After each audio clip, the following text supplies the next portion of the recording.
And one of the key pieces of legislation he authored was Republic Act 11186, which mandated the conversion of the former Northwestern Mindanao College of Science and Technology into a university. He pushed for this law after years of the institution working towards university status but lacking the necessary support and resources. Adunay mga naningkamot nga mahimo nig university but alas wala gyud ni himog realidad.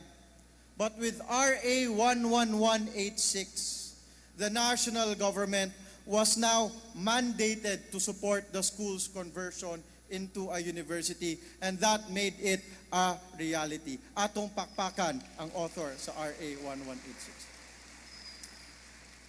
You know, when I received the invitation to be the commencement speaker today, I did not immediately say yes, because I felt that this honor should really go to the author of RA 11186. So before I gave my response to Dr. Manuel, I spoke with Governor Henry first, and I asked him, "Pa, I think you should be the one to speak on the occasion of UNM's first graduation exercises."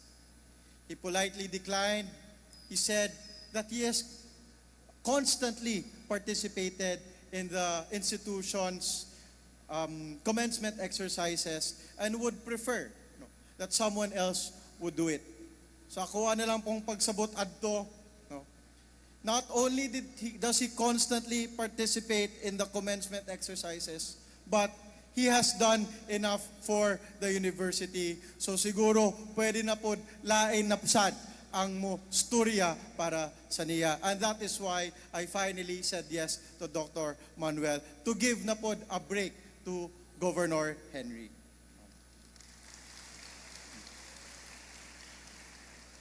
This conversion was not a small feat. Even after the law was passed, it took years of compliance, hard work, and perseverance.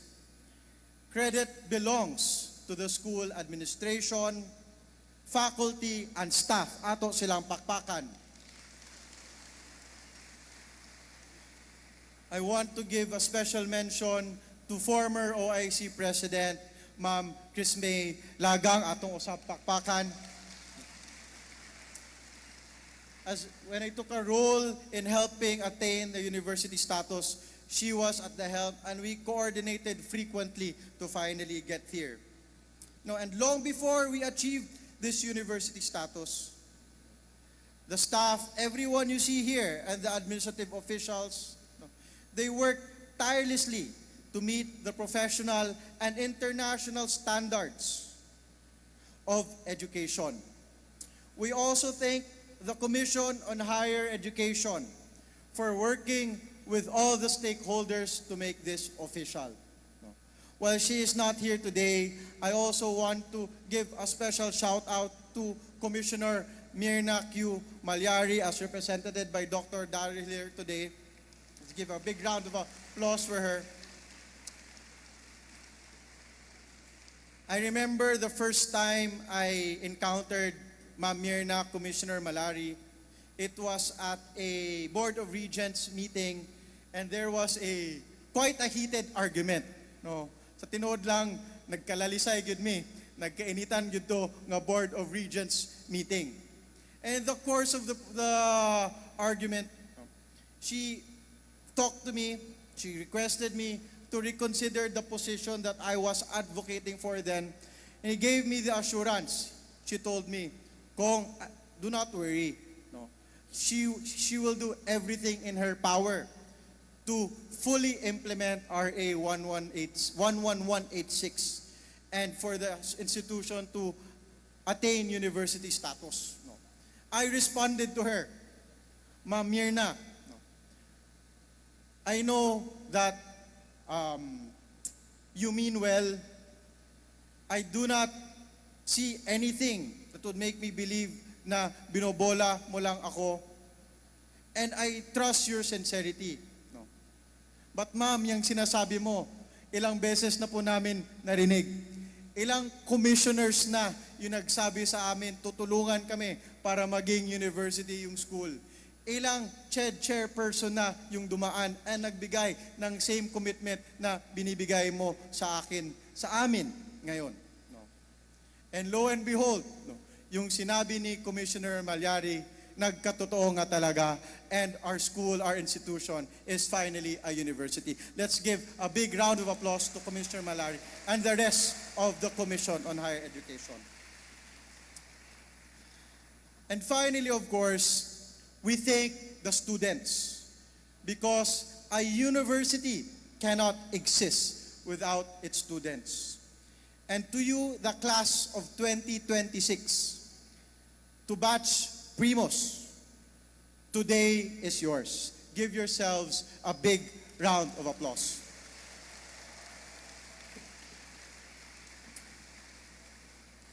This is the moment to celebrate your years of hard work, late nights, and persistence. You hold a distinction no batch before you ever had, and no batch after you will ever hold again. You are the first graduates of the University of Northwestern Mindanao. This is our 25th commencement exercise, but our first as a university with you as our pioneering batch of graduates.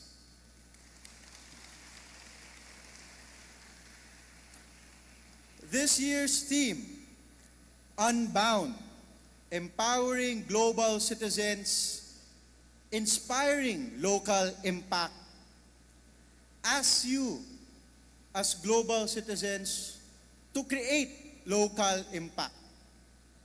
At first, these ideas might seem to contradict each other. Unbound and global suggests a scale without limits, while local impact asks you to focus right here, or diri lang sa atua. But if we look closer and we break it down, we see that these two concepts work well together. When we say unbound, we mean having no limits. It means you can choose your own path, achieve your goals, and dream without a ceiling. There is no restriction to your ambition and abilities. Walay gapos o walay pugong. Today marks the beginning of your journey as professionals and socially responsible graduates. Only you can determine how far you will go. But let me give you a piece of practical advice. While you have learned a great deal during your time here in UNM, there will be moments in your career when you find yourself saying, hala, wala man ni gitudlo sa eskwelahan. Base na ay isugo sa inyo ha, or na ay task nga kailangan ninyo buhaton that you realize was never covered in the classroom or in any textbook. This will happen multiple times, and it is completely normal. And this should not let it discourage you and should not let you think that your education was a waste. While the university cannot teach you every specific task or duty that you will face in the real world, UNM has given you the foundational tool to handle these moments. And that is the ability to learn. For the past 4 or 5 years, you have practiced how to absorb new information and master unfamiliar concepts. Sometimes you had to learn a semester's worth of lessons overnight labaw na adto sa mga mahilig mag-procrastinate and mag-prepare for the exams at the very last minute. Day after day, your projects, exams, and daily study habits were actually training your brain and yourselves to adapt. Beyond the specific things that you memorized, you develop the capacity to acquire new knowledge whenever necessary. So when you face a task that you do not understand, or that you do not know how to deal with, you know not to give up. You know that you just need to study the situation, break down the problem, and learn what you need to do to solve and accomplish the task at hand, as you have always done in the past 4 years. And this is how you remain unbound, by not limiting yourself to what you know right now. Because one thing that separates successful individuals from the rest is how they use their ability to learn and how to learn quickly when necessary. They understand, those successful individuals know, that learning does not end at graduation. Today, while we may celebrate years of hard work condensed into a diploma, this graduation does not mean that you have reached the peak of what you can do. To remain truly unbound, you must continuously build on your skills. Ayaw mo kakontento sa unsa na ang inyong nahibaw-an karon, kung unsa na ang inyong kaya buhaton karon. Padayon mo pagpahait sa inyong kahanas, kay mo kini ang yawi sa pagpalambo sa inyuha. Ayaw mo pagapos, do not be bound by what you are today, and continue to grow as academics, as individuals, as people. The choice is really yours. Today may mark the end of your formal education, but it is not the last day that you will learn. The day you stop learning is the day you hit your own ceiling. A person willing to keep learning will always surpass those who is just celebrating past achievements. For some of you, that means pursuing a master's degree, a postgraduate course, or a specialization in engineering, education, agriculture, or information technology. For others, it might mean entering a completely different field from that you have studied. Case in point, si Gov. Henry, when he passed the bar and became a lawyer, he did not practice law. He went into business. He took a field that was different from what he studied. He decided to keep learning something different from that which he took up in school. That takes courage. And it is another example of using your ability to learn. Improve yourselves day by day and build your capabilities brick by brick. That is where real fulfillment and success are built. Expanding your capabilities is also how you become empowered global citizens. The University of Northwestern Mindanao has long nurtured international linkages, partnerships, and modern teaching methods to ensure that you as its graduates can meet global standards and compete with products from schools from around the globe. And furthermore, technology has made it easier to become globally competitive.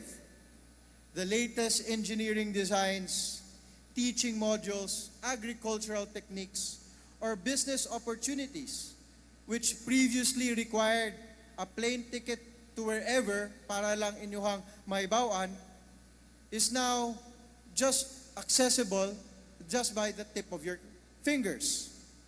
If you are resourceful, and I know you are, you can upskill yourselves with the latest global developments right from your laptops or even your mobile phones, while staying close here to your families.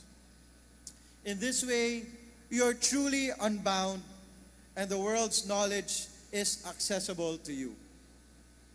But while the university recognizes your global capacity, it also calls on you to make and have local impact. You have the skills to work anywhere, but we ask you to serve home.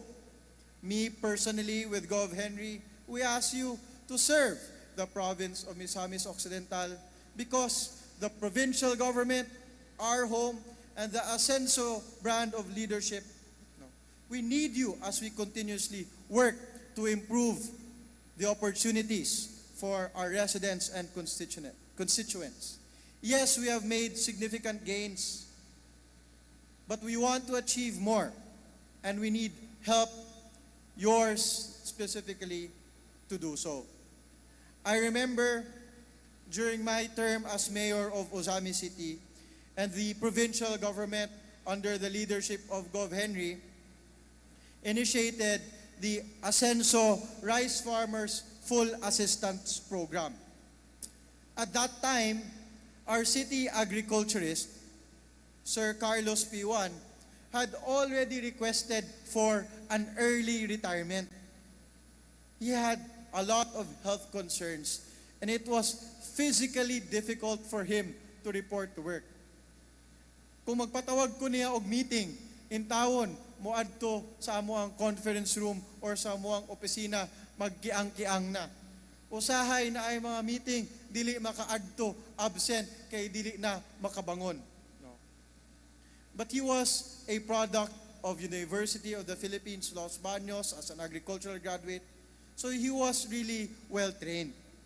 And I was rightfully concerned because we were to embark on an ambitious agricultural program and we did not have enough competent agricultural experts to help us shepherd the program. In fact, at that time, the city government had a lot of problems with the workforce. We had no human resources head, we had no city legal officer. There was one time, our city administrator and myself were working multiple shifts just to plug in the gaps in the workforce. So I knew I had to convince Sir Caloy, Sir Carlos P1, to reconsider his retirement to continue to help the city government and thereby the provincial government. So I spoke with him. I asked him to reconsider and I explained to him what the provincial government together with the city government wanted to accomplish. And thankfully, he agreed as he reasoned that in his more than 3 decades in government, he has never seen a realistic program that can be so beneficial to our farmers. So nagpadayon siya og tabang sa city government, bisan pag nagkiang-kiang na siya og report. And lo and behold, with this technical guidance, with our partnership, we were able to increase our rice farmers' production by 21% from 4.6 metric tons per hectare to 5.6 metric tons per hectare. Wa nato siya nakuyog karon, but atong pakpakan si Sir Caloy P1. Eventually, napataas pa sa city government, building on what he had done to the recent cropping season in Sakana to 6.14 metric tons per hectare ang rice production sa Ozamis City. And I share this story with all of you to show you that we elected officials, we people here in government, cannot achieve what we set out to do alone. We need competent, trained, and committed professionals to successfully implement programs that will develop our home. So Sir Caloy's decision to defer his retirement, directly impacted our community. This is what it means to have local impact. Using your skills, your competence and abilities to achieve results that will benefit not just your families, but your neighbors as well, and your community, and of course, the province and the country. And as a misamis nun, I'm always proud to share with you the other impacts that the provincial government has attained through the collective efforts of our residents who have decided to share their local talents here. Currently, Misamis Occidental is one of the fastest growing economies in the country. In 2024, the province's economy grew by 7.5%, ranking us 5th among all 82 provinces in the Philippines. Atong pakpakan ang nabuhat sa atuang probinsya. Our per capita gross domestic product reached 199,106 per person, ranking us also 5th among 82 provinces in the Philippines.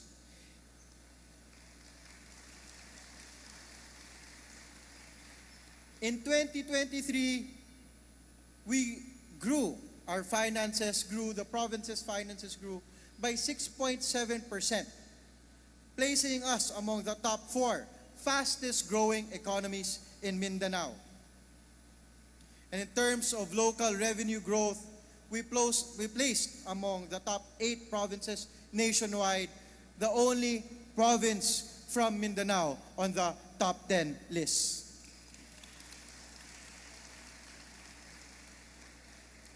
These numbers show a province committed to growth. But if you ask Governor Henry, he will be the first to tell you that it was not an easy route. And to sustain this will not be easy as well. And if we want to go further, we need competent even individuals like you. We are building the foundation, and with your help, we can do so much more. And I hope you will choose to be part of our local growth, Misamis Occidental's growth, and thereby contribute to our country's growth as well.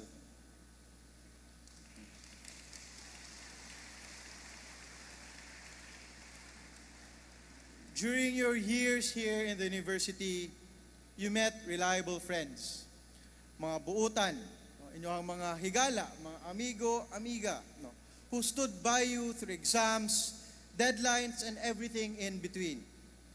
Remember these relationships and connections as you move forward.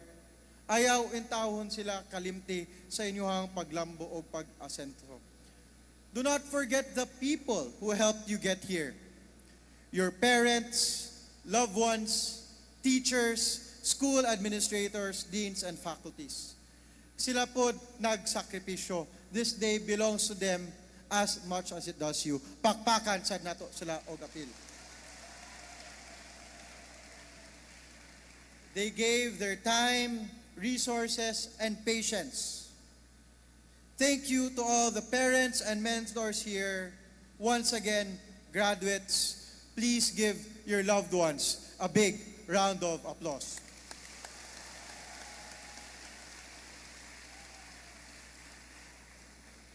And as you enter the workforce, there's a simple question that you should ask yourself daily. Nakatabang ka ako? Did I help? If not, how can I help? Because a person willing to serve and help others is always going to be valued in the institution that he or she is part of. The best years of your life are ahead of you, and this is just the beginning.